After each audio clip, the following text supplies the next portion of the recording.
The topic is the role of religion in public life, and we're talking to Dr. Louis Baldwin from Vanderbilt University. And of course, Dr. Baldwin, before we ended our first segment, we promised that we'd give you an opportunity to talk about the expansion of religion in public life, and let us do that now. The point I tried to make before the break, of course, is to sort of give some historic background on this whole issue, because one of the many of the questions that confronted the founding fathers, of course, had to do with the role of religion in public life. Should religion have a role in government decision making?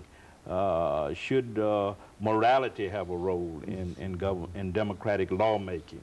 These are the kinds of questions that were raised at that time. Interestingly enough, during the civil rights movement, many of the same kinds of questions were raised. As Dr. King, Martin Luther King Jr. and others put religion to the service of their struggle for equal rights and economic justice and peace. Should religion be involved in that kind of movement? The civil rights movement. Yeah, should it be involved in the civil rights movement? Should religious convictions play a role in political activity? These are kinds of questions that Dr. King confronted. And interestingly enough, he was able to combine moral religious convictions with political activity as he put the church at the center of the civil rights movement. As you well know, the church became a kind of power base for Dr. King and others, became a de facto platform, social and political base, as they struggle for racial justice, economic justice, and peace. Interestingly enough, since Dr. King's time, we've continued to engage in this kind of debate about the role of religion in the public arena. Interestingly enough, after King was assassinated in 1968, we began to notice in the early 1970s the rise of what we call the religious right. Good, okay. These are conservative, fundamentalist Christians, evangelical Christians, who believe in making their religion relevant to public policy issues like abortion, affirmative action, reparations, women's rights, public education. Interestingly enough, in the 1970s, we not only saw the rise of the religious right, or what some call the resurgence of the religious right, we also saw a wedding of the religious and the political right. Okay, good. Meaning that the more conservative politicians on the right merged with religious right people to pursue a kind of conservative agenda. And interestingly enough, Dr. King was looked upon as a kind of model by people like Jerry Falwell, who founded the Moral Majority in 1979, those Christian evangelicals who founded the Religious Roundtable in 1980, Pat Robertson, Jerry Falwell, James Robinson, all of those who were connected with what we call televangelism or the electronic church, began to pursue a different kind of agenda. They were not concerned so much with the issues of race and diversity and affirmative action. What they were concerned about was putting religion to the service of their movement against abortion, against gay marriage, against homosexuality, against women's rights. So I see a difference between what Dr. King was trying to do and what we see in more recent times with those who are part of the religious right.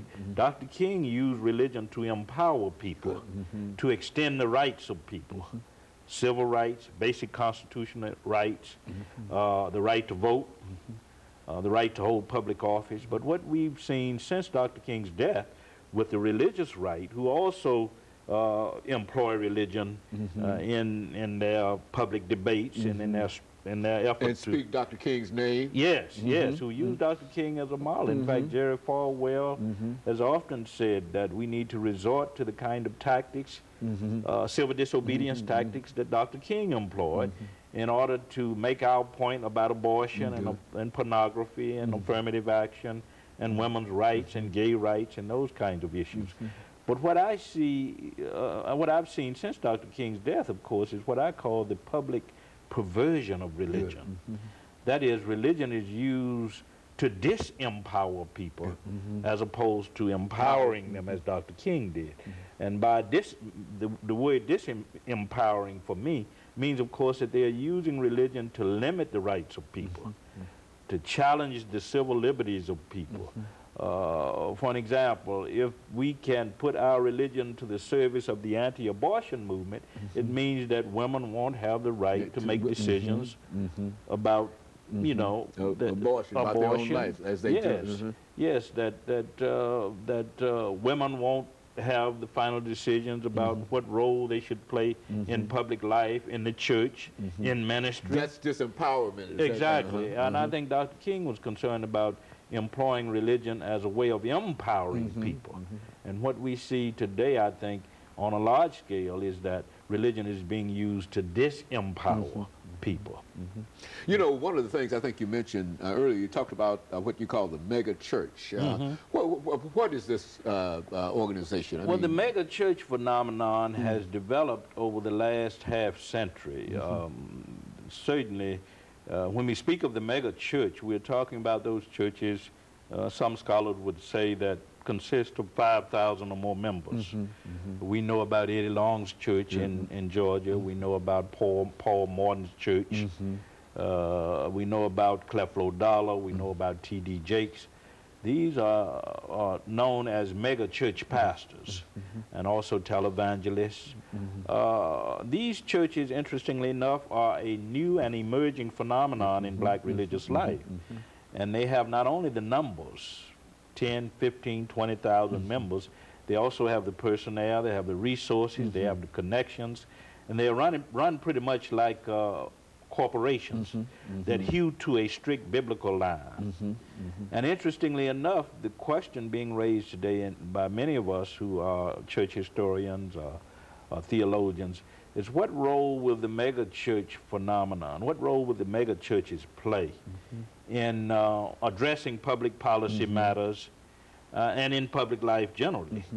And one of the problems we find, of course, is that these churches, because they have taken on many of the trappings or the images of the corporation, are not prepared to do the kind of prophetic social witness that Dr. King got involved in.